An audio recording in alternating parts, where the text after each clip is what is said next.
नमस्कार साथियों, आप सभी का स्वागत है हमारे YouTube चैनल शास्त्री परिवार चैनल में। मध्य प्रदेश में वर्ग 2 की चयन परीक्षा का आयोजन हो रहा है। इस चयन परीक्षा में हिंदी विषय के अंतर्गत 15वीं इकाई में भगवान की डाकिये इस कविता को सम्मिलित किया गया है, जिसके कवि हैं रामधारी सिंह दिनकर। तो आज के इस वीडियो में हम इस कविता के अर्थ को, रामधारी सिंह दिनकर के जीवन परिचय को और साथ ही इसके सारांश को और महत्वपूर्ण बिंदुओं को तथा अंत में महत्वपूर्ण एमसीक्यू प्रश्नोत्तरों को भी करने वाले हैं। इसलिए आप सभी इस वीडियो में अंत तक बने रहें, जिससे आपकी तैयारी बहुत ही अच्छे तरीके से हो सके। इसके पहले वाली सभी वीडियो देखने के लिए हमारे चैनल की प्लेलिस्ट पर जाएं, वहां पर आपको सभी वीडियो मिल जाएगी। और अगर आपको ये वीडियो पसंद आती है तो इस वीडियो को लाइक करें, कमेंट बॉक्स में अवश्य बताएं वीडियो आपको कैसी लगी। इस प्रकार की सभी वीडियो प्राप्त करने के लिए हमारे चैनल को भी सब्सक्राइब कर लें, जिससे आपको सभी वीडियो प्राप्त हो सके और आपकी तैयारी बहुत ही बेहतरीन तरीके से हो सके। अब बिना किसी देरी के हम इस वीडियो को शुरू करते हैं। कविता का शीर्षक है भगवान के डाकिये। यह कविता पक्षी और बादल ये भगवान के डाकिये हैं, जो एक महादेश से दूसरे महादेश को जाते हैं। इस प्रकार की कविता है। इस कविता को हम बाद में इस कविता को आप सभी पढ़ लीजिएगा। अभी हम रामधारी सिंह दिनकर के जीवन परिचय को देखते हैं, उसके बाद इस कविता के अर्थ को देखेंगे हम। पहले हम भगवान के डाकिये इसके जो कवि हैं रामधारी सिंह दिनकर, इनके जीवन परिचय को देखते हैं। रामधारी सिंह दिनकर का जन्म 23 सितंबर 1908 में सिमरिया गांव में हुआ था, जो मुंगेर जिला में पड़ता है। वह मुंगेर जिला बेगूसराय नाम से जाना जाता है, जो कहां पर है, बिहार में है। निधन देखें, 24 अप्रैल 1974 में इनका निधन हुआ था। शिक्षा देखें तो प्रारंभिक शिक्षा अपने गांव सिमरिया में की है इन्होंने। हाई स्कूल की शिक्षा मोकामा घाट में हुई है। मैट्रिक में इन्हें प्रथम स्थान मिला और भूदेव पुरस्कार प्राप्त हुआ, जिसके कारण से। उच्च शिक्षा देखें, पटना विश्वविद्यालय से इतिहास में स्नातक किया हुआ है। कार्य एवं पद देखें, पटना विश्वविद्यालय में शिक्षण कार्य किया। भारत सरकार के गृह मंत्रालय में हिंदी सलाहकार के रूप में काम किया। राज्यसभा के सदस्य बने 12 वर्ष के लिए। साहित्यिक विशेषताएं देखें इनकी, छायावाद के समानांतर राष्ट्रीय चेतना के कवि, वीर रस के श्रेष्ठ कवि माने जाते हैं। अनिल कवि के रूप में प्रसिद्ध हैं। राष्ट्र कवि मैथिली शरण गुप्त के बाद द्वितीय राष्ट्र कवि कहलाए। प्रथम राष्ट्र कवि है मैथिली शरण गुप्त, द्वितीय राष्ट्र कवि रामधारी सिंह दिनकर कहलाए। डॉक्टर बच्चन सिंह ने उन्हें अधेरे का कवि कहा है। इसको ध्यान रखिएगा, ये बहुत ही इंपोर्टेंट है। अधेरे का कवि किसने कहा है? डॉक्टर बच्चन सिंह ने। कुरुक्षेत्र महाकाव्य को आधुनिक युग की गीता कहा जाता है। इनके द्वारा रचित जो कुरुक्षेत्र महाकाव्य है उसे आधुनिक युग की गीता कहा जाता है। H.D. लॉरेंस की कविताओं का आत्मा की आंखें नाम से अनुवाद किया है इन्होंने। पुरस्कार एवं सम्मान देखें तो पद्म भूषण इन्हें 1959 में मिला था। साहित्य अकादमी पुरस्कार 1959 में मिला था। भारतीय संस्कृति के 4 अध्याय, यह जो इनकी रचना है, इसके लिए इन्हें साहित्य अकादमी पुरस्कार मिला था। ज्ञानपीठ पुरस्कार देखें तो 1972 में मिला था। उर्वशी जो इनकी रचना है उसके लिए इन्हें ज्ञानपीठ पुरस्कार मिला था। कुरुक्षेत्र विश्व के सर्वश्रेष्ठ 100 काव्यों में से 74वें स्थान पर है। इनकी प्रमुख रचनाएं देखें तो पहले हम काव्य रचनाएं देखते हैं। काव्य रचनाओं में रेणुका 1935 में प्रकाशन हुआ, हुंकार 1938 में प्रकाशन हुआ, रसवंती 1940 में प्रकाशन हुआ, द्वंद्व गीत 1940 में प्रकाशन हुआ, सामधेनी 1946 में प्रकाशन हुआ, यशोधरा 1946 में प्रकाशन हुआ, कुरुक्षेत्र 1946, धूप और धुआं 1951, रश्मिरथी 1952, इतिहास के आंसू 1951, नीलकुसुम 1954, उर्वशी 1961, परशुराम की प्रतीक्षा 1963, नीम के पत्ते, नए सुभाषित, आत्मा की आंखें, बापू, दिल्ली, प्रणभंग, चक्रवात, सीपी और शंख। इस प्रकार से इनकी प्रमुख काव्य रचनाएं हैं।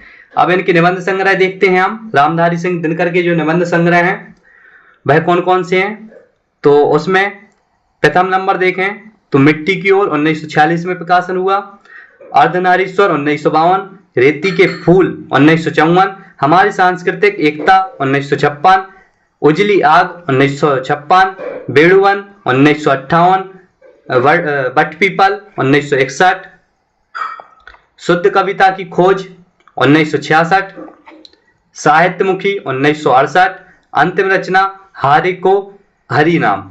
इस प्रकार से इनकी ये रचनाएं हैं। अंतिम रचना जो इन्होंने की है उसका नाम है हारे को हरि नाम।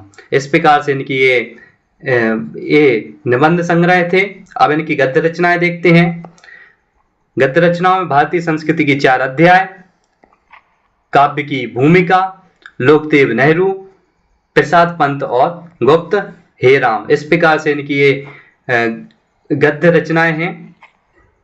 बाल साहित्य देखें तो सूरज का विवाह, मिर्च का मजा, इस प्रकार से इनकी बाल साहित्य हैं। इस प्रकार से इनकी हमने प्रमुख रचनाओं को देखा रामधारी सिंह दिनकर के। अब भगवान की डाकी इस कविता के अर्थ को देखते हैं। बहुत ही सरल तरीके से हमने इसका अर्थ बताया, लिखा हुआ है नोट्स में, तो आप लोग इसे देखिएगा, आपको हर एक पंक्ति का अर्थ समझ में आ जाएगा। कविता शुरू होती है इस प्रकार, पक्षी और बादल ये भगवान की डाकिए हैं। इस लाइन का अर्थ है, इसका अर्थ है कि पक्षी और बादल भगवान के संदेशवाहक हैं। जैसे डाकिए चिट्ठियां लाते हैं वैसे ही ये भगवान का संदेश लाते हैं। इस पंक्ति में क्या बताया गया है कि जो पक्षी और बादल हैं ये भगवान के संदेशवाहक हैं। अब दूसरी पंक्ति की ओर आगे बढ़ते हैं। जो एक महादेश से दूसरे महादेश को जाते हैं। यह पंक्ति बताती है कि पक्षी और बादल विशाल देशों और महाद्वीपों के बीच बिना किसी सीमा के यात्रा करते हैं। अब आगे अगली पंक्ति को देखते हैं। हम तो समझ नहीं पाते हैं मगर उनकी लाई चिट्ठियां पेड़, पौधे, पानी और पहाड़ वांचते हैं। मनुष्य उनके लाए संदेश को नहीं समझ पाते, लेकिन प्रकृति के तत्व जैसे पेड़, पौधे, पानी और पहाड़ उनके संदेश को समझते हैं और उस पर प्रतिक्रिया करते हैं। अर्थात जो भगवान का संदेश है उस संदेश को समझते हैं और उसके लिए प्रतिक्रिया करते हैं। हम तो केवल यह आंकते हैं कि एक देश की धरती दूसरे देश की सुगंध भेजती है। मनुष्य केवल यह अनुमान लगा सकते हैं कि एक देश की धरती अपनी सुगंध को दूसरे देश में भेजती है, जो प्रकृति की एकता को दर्शाता है। और वह सौरभ हवा में तैरते हुए पक्षियों की पांखों पर तैरता है। यह पंक्ति बताती है कि वह सुगंध हवा में तैरती है और पक्षियों के पंखों पर बैठकर एक देश से दूसरे देश तक जाती है।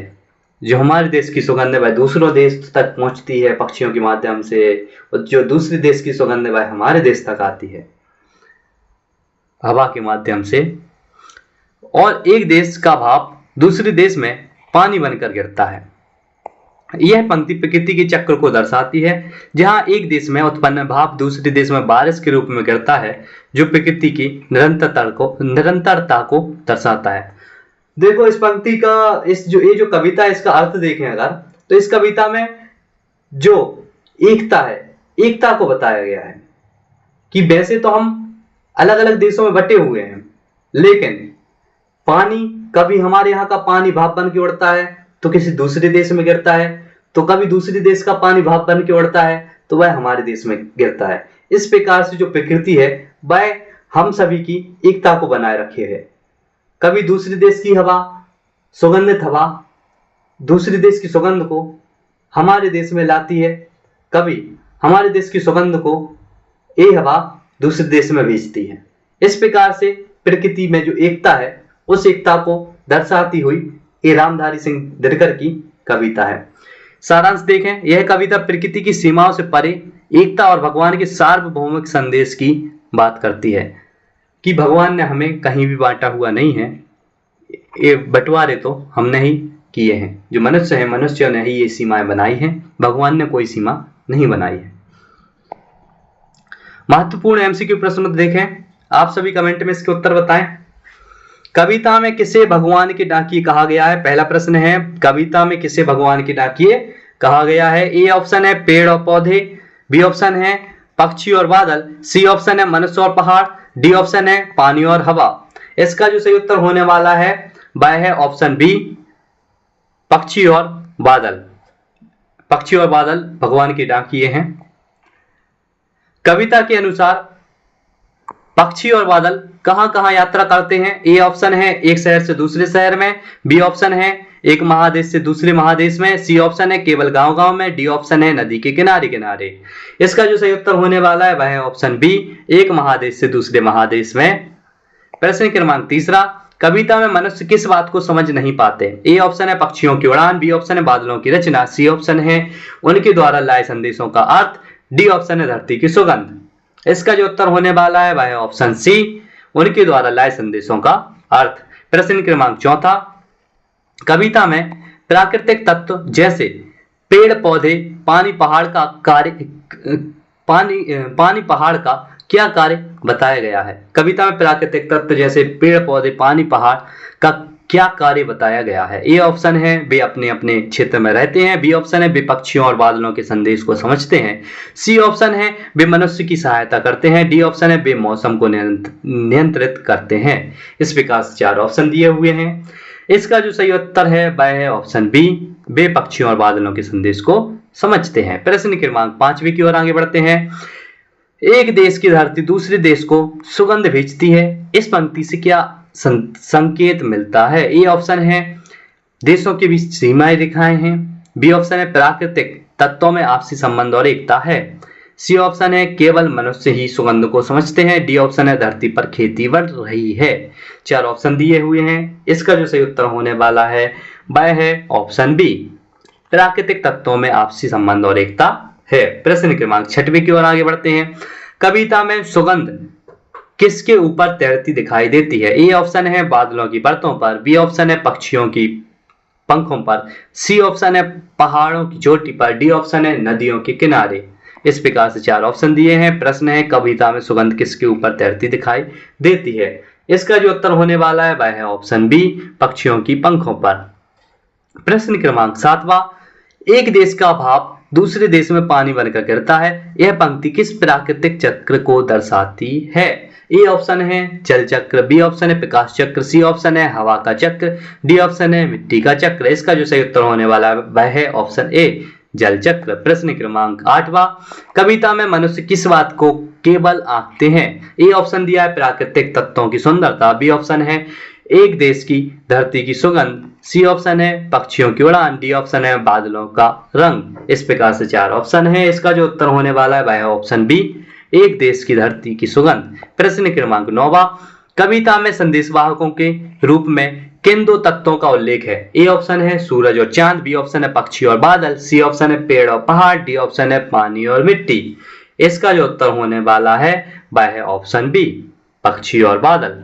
प्रश्न क्रमांक 10वां, कविता में डाकिये का रूपक किसकी ओर संकेत करता है? ए ऑप्शन है मनुष्य के द्वारा भेजे गए पत्रों की ओर, बी ऑप्शन है भगवान के द्वारा भेजे गए संदेशों की ओर, सी ऑप्शन है वैज्ञानिक प्रयोगों की ओर, डी ऑप्शन है तकनीकी विकास की ओर। 4 ऑप्शन दिए हैं। इसका जो सही उत्तर होने वाला है वह है ऑप्शन बी, भगवान के द्वारा भेजे गए संदेशों की ओर। प्रश्न क्रमांक 11वां देखें। कविता के अनुसार प्राकृतिक तत्वों द्वारा समझे जाने वाले संदेश का मूल उद्देश्य क्या है? ए ऑप्शन है सीमाओं को मजबूत करना, बी ऑप्शन है प्रकृति की एकता और भगवान के सार्वभौमिक संदेश को व्यक्त करना, सी ऑप्शन है मनुष्य को भ्रमित करना, डी ऑप्शन है विभिन्न देशों के बीच संघर्ष बढ़ाना। 4 ऑप्शन दिए हैं। इसका जो सही उत्तर होने वाला है वह है ऑप्शन बी, प्रकृति की एकता और भगवान के सार्वभौमिक संदेश को व्यक्त करना।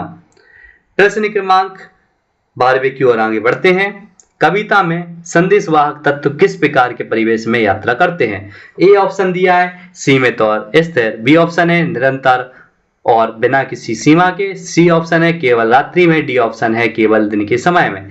4 ऑप्शन दिए हैं। इसका जो सही उत्तर होने वाला है वह है ऑप्शन बी, निरंतर और बिना किसी सीमा के।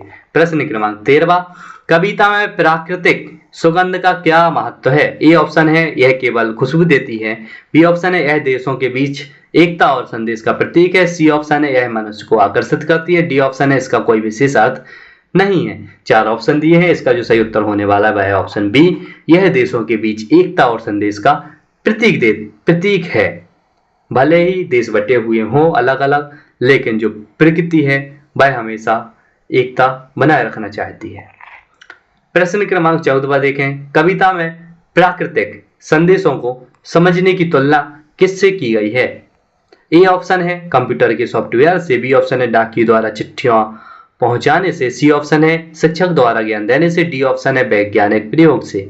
4 ऑप्शन दिए, इसका जो सही उत्तर होने वाला है वह है ऑप्शन बी, डाकिये द्वारा चिट्ठियां पहुंचाने से। प्रश्न क्रमांक 15, संक्षेप में भगवान की डाकिये कविता का मुख्य संदेश क्या है? ए ऑप्शन है मनुष्य की अज्ञानता, बी ऑप्शन है प्रकृति की सीमाओं से परे एकता और भगवान का सार्वभौमिक संदेश, सी ऑप्शन है तकनीकी उन्नति का महत्व, डी ऑप्शन है प्राकृतिक आपदाओं का भय। 4 ऑप्शन दिए इस प्रकार से, इसका जो सही उत्तर होने वाला है वह है ऑप्शन बी, प्रकृति की सीमाओं से परे एकता और भगवान का सार्वभौमिक संदेश। प्रश्न क्रमांक 16, रामधारी सिंह दिनकर का जन्म कब और कहां हुआ था? ए ऑप्शन है 23 सितंबर 1908 सिमरिया बिहार, बी ऑप्शन है 24 अप्रैल 1974 सिमरिया बिहार, सी ऑप्शन है 23 सितंबर 1908 पटना बिहार, डी ऑप्शन है 24 अप्रैल 1974 पटना बिहार। 4 ऑप्शन दिए हैं, इसका जो सही उत्तर होने वाला है वह है ऑप्शन ए, 23 सितंबर 1908 सिमरिया बिहार। प्रश्न क्रमांक 17, रामधारी सिंह दिनकर की प्रारंभिक शिक्षा कहां हुई थी? ए ऑप्शन है पटना विश्वविद्यालय, बी ऑप्शन है मोकामा घाट हाई स्कूल, सी ऑप्शन है सिमरिया गांव में, डी ऑप्शन है मुजफ्फरपुर कॉलेज। 4 ऑप्शन दिए हैं, इसका जो सही उत्तर होने वाला है वह है ऑप्शन सी, सिमरिया गांव में। प्रश्न क्रमांक 18, रामधारी सिंह दिनकर ने मैट्रिक की परीक्षा कहां से उत्तीर्ण की थी? ए ऑप्शन है मोकामा घाट, बी ऑप्शन है सिमरिया, सी ऑप्शन है पटना, डी ऑप्शन है मुजफ्फरपुर। 4 ऑप्शन दिए हैं, इसका जो सही उत्तर होने वाला है वह है ऑप्शन ए, मोकामा घाट, यहां से मैट्रिक की परीक्षा की थी। प्रश्न क्रमांक 19, रामधारी सिंह दिनकर ने उच्च शिक्षा कहां से प्राप्त की थी? ए ऑप्शन है दिल्ली विश्वविद्यालय, बी ऑप्शन है पटना विश्वविद्यालय, सी ऑप्शन है बनारस हिंदू विश्वविद्यालय, डी ऑप्शन है इलाहाबाद विश्वविद्यालय। इस प्रकार से 4 ऑप्शन दिए हैं, इसका जो सही उत्तर होने वाला है वह है ऑप्शन बी, पटना विश्वविद्यालय। प्रश्न क्रमांक 20, रामधारी सिंह दिनकर को पद्म भूषण पुरस्कार कब प्रदान किया गया था? ए ऑप्शन है 1952, बी ऑप्शन है 1959, सी ऑप्शन है 1964, डी ऑप्शन है 1972। इसका जो सही उत्तर होने वाला है वह है ऑप्शन बी, 1959। प्रश्न क्रमांक 21, रामधारी सिंह दिनकर की काव्य रचनाओं में से किस रस की प्रमुखता से प्रयोग होता था? रामधारी सिंह दिनकर की काव्य रचनाओं में किस रस का प्रमुखता से प्रयोग होता था? इस प्रकार से प्रश्न है, इसके 4 ऑप्शन हैं, श्रृंगार रस, हास्य रस, वीर रस, करुण रस। इसका जो सही उत्तर होने वाला है वह है ऑप्शन सी, वीर रस। प्रश्न क्रमांक 22 देखें, रामधारी सिंह दिनकर की कौन सी रचना को आधुनिक युग की गीता कहा जाता है? ए ऑप्शन है रश्मिरथी, बी ऑप्शन है उर्वशी, सी ऑप्शन है कुरुक्षेत्र, डी ऑप्शन है परशुराम की प्रतीक्षा। 4 ऑप्शन दिए हैं, इसका जो सही उत्तर होने वाला है वह है ऑप्शन सी, कुरुक्षेत्र, इसको आधुनिक युग की गीता कहा जाता है। प्रश्न क्रमांक 23, रामधारी सिंह दिनकर ने किस महाकाव्य का अनुवाद आत्मा की आंखें नाम से किया था? ए ऑप्शन है महाभारत, बी ऑप्शन है रामायण, सी ऑप्शन है ओडिसी, डी ऑप्शन है कवि कालिदास की रचनाएं। 4 ऑप्शन दिए हैं, इसका जो सही उत्तर होने वाला है वह है ऑप्शन ए, महाभारत। प्रश्न क्रमांक 24, रामधारी सिंह दिनकर को साहित्य अकादमी पुरस्कार किस रचना के लिए प्रदान किया गया था? ए ऑप्शन है Urvashi, B option Rashmirathi, C option है भारतीय संस्कृति के 4 अध्याय, डी ऑप्शन है कुरुक्षेत्र। इस प्रकार से 4 ऑप्शन हैं, इसका जो सही उत्तर होने वाला है वह है ऑप्शन सी, भारतीय संस्कृति के 4 अध्याय। प्रश्न क्रमांक 25, रामधारी सिंह दिनकर को ज्ञानपीठ पुरस्कार किस रचना के लिए मिला था? ए ऑप्शन है उर्वशी, बी ऑप्शन है रश्मिरथी, सी ऑप्शन है भारतीय संस्कृति के 4 अध्याय, डी ऑप्शन है कुरुक्षेत्र। 4 ऑप्शन दिए हैं, इसका जो सही उत्तर होने वाला है वह है ऑप्शन ए, उर्वशी। प्रश्न क्रमांक 26, रामधारी सिंह दिनकर की रचना उर्वशी किस वर्ष प्रकाशित हुई थी? ए ऑप्शन है 1946, बी ऑप्शन है 1951, सी ऑप्शन है 1952, डी ऑप्शन है 1961।